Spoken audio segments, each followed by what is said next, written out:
सभी बहन भाइयों को जय मसीह की। आपका स्वागत है मेरे YouTube चैनल में। और आज हम परमेश्वर के वचन में देखेंगे। आज हम परमेश्वर के वचन कुरिन्थियों उसका पहला कुरिन्थियों उसका 9 अध्याय उसके 24 से 27 आयत तक मसीह दौड़ क्या है। हम मसीह दौड़ में हम सब शामिल हैं, दौड़ सब रहे हैं। मसीह दौड़ में हम सब दौड़ रहे हैं, बट किस रीति से दौड़ रहे हैं ये हमें जानने की जरूरत है। क्या हम परमेश्वर की इच्छा के अनुसार दौड़ रहे हैं? जो हम उस इनाम के लिए जो परमेश्वर ने हमारे लिए रखा है,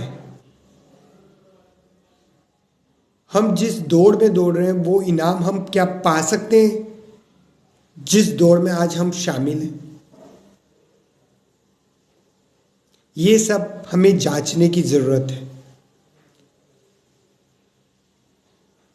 आपको अपने आप में जांचना है, मैं अपने आप में जांचता हूं। क्या हम परमेश्वर की दौड़ में तो शामिल हैं, बट क्या हम उस इनाम को जीत पाएंगे या नहीं पाएंगे? ऑब्वियसली आप किसी भी चीज को ले लीजिए, सांसारिक तौर पर हम देखते हैं कि हम किसी भी चीज के लिए पूर्ण तरीके से हम अपना 100% देते हैं। जिस चीज के लिए हम पाने के लिए हम अपना 100% देते हैं और वो चीज हमें नहीं मिलती, दुख होता है। ये तो थी सांसारिक बात। जब हम संसार की वस्तुओं के लिए इतना दुखी होते हैं, हम मसीह में आने से पहले हमारा जो हम परमेश्वर की दौड़ में शामिल हुए जब, तो परमेश्वर की दौड़ में हम जो हमारे उद्धारकर्ता परमेश्वर ने हमारे लिए जो इनाम रखा है, क्या हम उस इनाम को पा सकेंगे? और हम जिस दौड़ में दौड़ रहे हैं और हमने पूरी जिंदगी पूरी लाइफ हम मसीह में आने के बाद हम दौड़ते रहे, बट जो परमेश्वर ने हमारे लिए जो इनाम रखा है वो इनाम हम ना पा सके तो क्या हम दुखी नहीं होंगे? जिसके लिए हमने पूरी लाइफ पूरी जिंदगी परमेश्वर की दौड़ में लगा दी, हम परमेश्वर की दौड़ में दौड़ते रहे और वो इनाम हमें ना मिले, हमें दुख नहीं होगा? जब हम संसार की वस्तुओं के लिए दुखी हो जाते हैं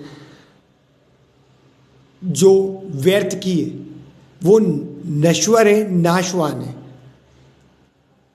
जो संसार में हमें इनाम मिलना है वो नश्वर है, नाशवान है, वो एक दिन नष्ट हो जाना।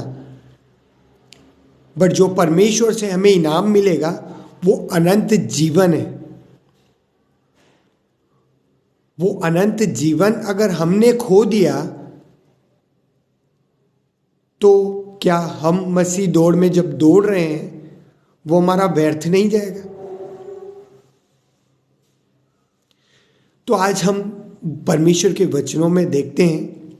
सभी बहन भाइयों को जय मसीह की। आज हम पहला कुरिन्थियों उसका चैप्टर 9 वर्स 24 to 27 यहाँ संत पौलुस हमें बताते हैं कि किस प्रकार हमें मसीह दौड़ में दौड़ना चाहिए। क्या तुम नहीं जानते कि दौड़ में तो दौड़ते सभी हैं, परंतु इनाम एक ही ले जाता है? ऑब्वियसली सच बात है, दौड़ में सब दौड़ते हैं, बट इनाम सिर्फ एक को मिलना है। हम मसीह दौड़ में दौड़ रहे हैं, बट इनाम सिर्फ एक को मिलना है। किसको मिलना है? जो परमेश्वर की इच्छा के अनुसार दौड़ रहा है, परमेश्वर के वचनों के अनुसार जो दौड़ रहा है। आज हमें जांचने की जरूरत है बहनों भाइयों कि क्या हम मसीह दौड़ में तो दौड़ रहे हैं, बट क्या परमेश्वर की इच्छा के अनुसार दौड़ रहे हैं? अगर हम परमेश्वर की इच्छा के अनुसार दौड़ रहे हैं तो वो इनाम परमेश्वर ने हमारे लिए रखा है। बट अगर परमेश्वर की इच्छा के अनुसार हम नहीं दौड़ रहे हैं तो वो इनाम हमारे लिए नहीं है। हम व्यर्थ में संसार के लोगों के साथ दौड़ रहे हैं। हमें संसार के लोगों के साथ नहीं दौड़ना है। हमें परमेश्वर की इच्छा के अनुसार, परमेश्वर के लिए, उस परमेश्वर के उस इनाम के लिए जो परमेश्वर ने हमारे लिए रखा है, उसके लिए दौड़ना है और उसे पाना है। तब हमारी दौड़, हमारे मसीह में दौड़ हमें वो जीत, वो इनाम दिला पाएगी, वो दिलाएगी। तो संत पौलुस यहां देखते, परंतु इनाम एक ही ले जाता है। तुम वैसे ही दौड़ो कि जीतो। हम सबको जरूरत है इस प्रकार दौड़ने की कि हम में इनाम जीतना है। वो परमेश्वर का रखा हुआ अनुग्रह, वो इनाम, वो अनंत जीवन हमें हासिल करना है, प्राप्त करना है। तब हमारा मसीह जीवन में दौड़ना व्यर्थ नहीं होगा, सफल होगा। हर एक पहलवान सब प्रकार का संयम करता है। वे तो एक मुरझाने वाले मुकुट को पाने के लिए यह सब करते हैं, परंतु ये सब करते हैं। एक पहलवान जब पहलवानी करता है, जब वो रेसलिंग होती है, कुश्ती होती है, वो कुश्ती में लड़ने के लिए हर प्रकार से अपने आप को तैयार करता है। डाइटिंग लेता है, प्रोटीन्स लेता है, सब कुछ लेता है। वो सिर्फ एक उस मुरझाने वाले इनाम को, उस संसारिक इनाम को पाने के लिए वो इतना प्रयत्न करता है। बट क्या हम मसीह में दौड़ते हैं? उस इनाम को पाने के लिए हम थोड़ा सा भी प्रयत्न करते हैं? और प्रयत्न करते हैं तो ऑब्वियसली उस इनाम को पाना भी बहुत ज़रूरी है, जो परमेश्वर ने, हमारे जीवित परमेश्वर ने हमारे लिए रखा है, हम मसीह बहन भाइयों के लिए रखा है। जब एक पहलवान उस व्यर्थ, उस सांसारिक मुकुट को पाने के लिए वो इतना प्रयत्न करता है, तो हम उस अनंत जीवन को पाने के लिए परमेश्वर की दौड़ में दौड़ रहे हैं, तो उस परमेश्वर की इच्छा के अनुसार हमें दौड़ना पड़ेगा। तभी वो इनाम हम पा सकते हैं और हमें पाना चाहिए। तब हमारा मसीह जीवन सफल होगा। संत पौलुस आगे लिखते हैं, इसलिए मैं तो इसी रीति से दौड़ता हूं, परंतु लक्ष्यहीन नहीं। हमारा लक्ष्य होना जरूरी है। हमें कभी अपने लक्ष्य से कभी भटकना नहीं है। हम जब मसीह में दौड़ रहे हैं तो हमें हमारे लक्ष्य को प्राप्त करना है, उस लक्ष्य तक पहुंचना है जिस तक के लिए हमने दौड़ स्टार्ट की है। अगर हम लक्ष्यहीन हो गए, हम संसार में भटक गए, तो हमारी जो दौड़ हमने स्टार्ट की है वो व्यर्थ हो जाएगी। और परमेश्वर ऐसा नहीं चाहता कि मेरे बच्चे दौड़ रहे हैं और इनाम ना पाए। परमेश्वर ने हमसे ऐसा अनंत प्रेम किया है कि उसने अपना एक लौता पुत्र हमारे लिए दे दिया, ताकि हमारा उद्धार हो सके। तो फिर हमें उस परमेश्वर के बलिदान को हम व्यर्थ क्यों जानते हैं?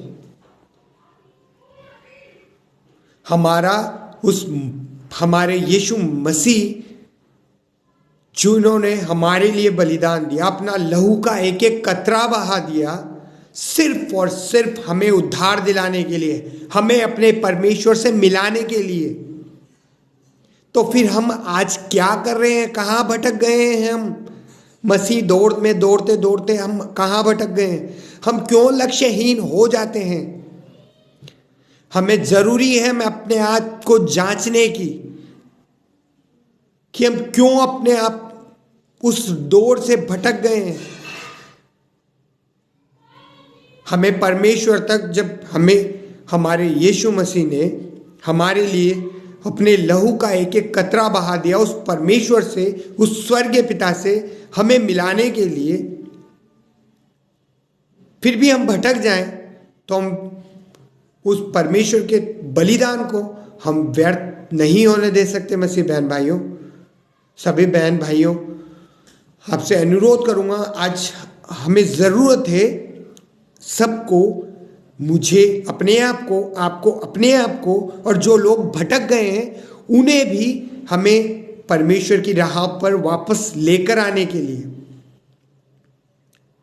हमारे बहन भाई जो परमेश्वर से दूर हो गए हैं, जो भटक गए हैं, उन्हें भी हमें अपने साथ लेना है और उस परमेश्वर की देह में हम सभी को शामिल होना है। तब हमारा जीवन परमेश्वर के अनुसार हम जिएंगे। तब परमेश्वर ने जो अनंत जीवन का मुकुट हमारे लिए रखा है, जो कभी मुरझाने का नहीं है, उस मुकुट को हम पा सकते हैं। संत पौलुस आगे लिखते हैं, मैं भी इसी रीति से मुक्कों से लड़ता हूं, परंतु उसके समान नहीं जो हवा में पीटता हुआ लड़ता है, परंतु मैं अपनी देह को मारता, कूटता और वश में लाता हूं। ऐसा न हो कि औरों को प्रचार करके मैं आप ही किसी रीति से निकम्मा ठहरूं। संत पौलुस यहाँ पर अपने बारे में बताते हैं कि परंतु मैं अपनी देह को मारता और कूटता हूं, वश में लाता हूं। अपने आप को कूटते हैं, मारते हैं और वश में लाते हैं। हमारी सांसारिक अभिलाषाओं के बारे में संत पौलुस यहाँ बताते हैं कि वो अपने आप को इस संसार की अभिलाषाओं से दूर करते हैं। वो जो उनका शरीर, जो उनकी सोच, जो उनको भटकाती है इस संसार की अभिलाषाओं में, इस संसार के भोग विलास में, वो उनसे अपने शरीर को, अपने इस देह को बचाते हैं। वो अपने शरीर को, अपनी सोच को मारते हैं, कूटते हैं और उसे वश में लाते हैं, ताकि वो कभी परमेश्वर के जो उस मुकुट जो परमेश्वर ने हमारे लिए रखा है, उस अनंत जीवन के मुकुट को हम पा सकें, वो पा सकें। इसलिए वो अपने शरीर को, अपनी देह को मारते हैं, कूटते हैं और वश में लाते हैं। ऐसा न हो कि औरों को प्रचार करके मैं आप ही किसी रीति से निकम्मा ठहरे। हम लोगों को समझा रहे हैं, बट वही काम, वही गलतियां, वही गुनाह हम हमारे जीवन में कर रहे हैं, तो हम अपने आप को निकम्मा ठहराते हैं। उस परमेश्वर की निगाह में, उस परमेश्वर की नज़रों में हम अपने आप को निकम्मा ठहराते हैं। हमें आज ये भी जांचने की ज़रूरत है, क्या हम निकम्मे तो नहीं? हम लोगों को समझा रहे हैं, परमेश्वर की ओर ला रहे हैं, बट परमेश्वर के वचनों को हम समझा रहे हैं, फिर भी हम आप ही किसी रीति से हम वो काम कर रहे हैं जो परमेश्वर नहीं चाहता हमसे कि वो करें। हम आप ही किसी रीति से उस भोग विलास में फंसे हुए हैं, उस संसार एक भोग विलास में हम फंसे हुए और लोगों को हम समझा रहे हैं। तो ऐसे में हम अपने आप को निकम्मा ठहराएंगे। तो आज ज़रूरत है हम सबको परमेश्वर के नज़दीक बने रहने की, और परमेश्वर के मसीह दौड़ में जो हम अगर अच्छी तरीके से, अच्छे कहने का मतलब परमेश्वर की इच्छा के अनुसार हम परमेश्वर की मसीह दौड़ में, जो यहाँ संत पौलुस हमें बता रहे हैं, हमें मसीह दौड़ में इस प्रकार दौड़ना है जो परमेश्वर की इच्छा के अनुसार, संसारिक भोग विलासों को छोड़कर, त्याग कर परमेश्वर की इच्छा के अनुसार उस मसीह दौड़ में दौड़ना है। और इस तरीके से दौड़ना है कि वो अनंत जीवन के मुकुट को हम पा सकें, तब हमारा मसीह जीवन सफल होगा। और उस परमेश्वर का जो त्याग, जो बलिदान परमेश्वर ने अपने एक लौते पुत्र का हम जैसे पापियों के लिए, मेरे जैसे पापियों के लिए, गुनहगार के लिए दिया, परमेश्वर ने अपने एक लौते पुत्र का बलिदान दिया, वो व्यर्थ नहीं होगा। और व्यर्थ हुआ तो उसमें सबसे ज़्यादा पापी हम, गुनहगार हम खुद ठहरेंगे। परमेश्वर ने हमें अपने नज़दीक लाने के लिए अपने एक लौते पुत्र को भी बलिदान कर दिया, उसका एक एक लहू का कतरा हमारे लिए बलिदान कर दिया। तो आज मसीह बहन भाइयों, आज हमें जांचने की जरूरत है कि हम इस रीति दौड़ें कि हम परमेश्वर के उस अनंत जीवन के मुकुट को हासिल करें। हम कभी अपने मार्ग से ना भटकें, अपने लक्ष्य को ना छोड़ें। हमें अपने आप को उस मुकुट को पाने के लिए, उस अनंत जीवन के मुकुट को पाने के लिए जो परमेश्वर ने हमारे लिए रखा है, हमें अपने आप को इस संसार से अलग करना पड़ेगा और अपने लक्ष्य की ओर ध्यान रखना पड़ेगा। किसी भी रीति हम अपने लक्ष्य से कभी ना भटकने पाए। तो आज जरूरी है हमें अपने आप को जांचने की कि हम किसी रीति से निकम्मे ना ठहरें, कि हम लोगों को तो समझाएं बट वही कार्य हम करें जो परमेश्वर हमसे नहीं चाहता। तो सभी बहन भाइयों को अनुरोध करूंगा कि अपने लक्ष्य की ओर लगे रहें और इस रीति से दौड़ें जो मसीह दौड़ है, उसमें इस रीति से दौड़े कि जो परमेश्वर ने हमारे लिए उस स्वर्ग में जो अनंत जीवन का मुकुट हमारे लिए रखा है, उस मुकुट को हम पा सके। हम सभी को इस रीति दौड़ना है, कभी अपने लक्ष्य से ना भटकने पाए और अपनी देह को, अपनी सांसारिक अभिलाषाओं को में कभी ना फंसने पाए। सभी बहन भाइयों को जय मसीह की। आप सभी इन वचनों के द्वारा आप सभी को आशीष, परमेश्वर का आशीषित आप सभी पर बना रहे। हर सुनने वाले पे परमेश्वर का आशीष आप सभी पर बना रहे। सभी को गॉड ब्लेस यू। जय मसीह की। आप सभी से अनुरोध करूंगा कि आप मेरे YouTube चैनल को लाइक करें, सब्सक्राइब करें, ज़्यादा से ज़्यादा इन वचनों को शेयर करें ताकि ये परमेश्वर की आशीष हर एक जन तक, हर एक मसीह बहन भाई तक पहुंच सके और वो लोग भी परमेश्वर की ब्लेसिंग्स उन पर सदा बनी रहे। धन्यवाद करता हूँ। जय मसीह की।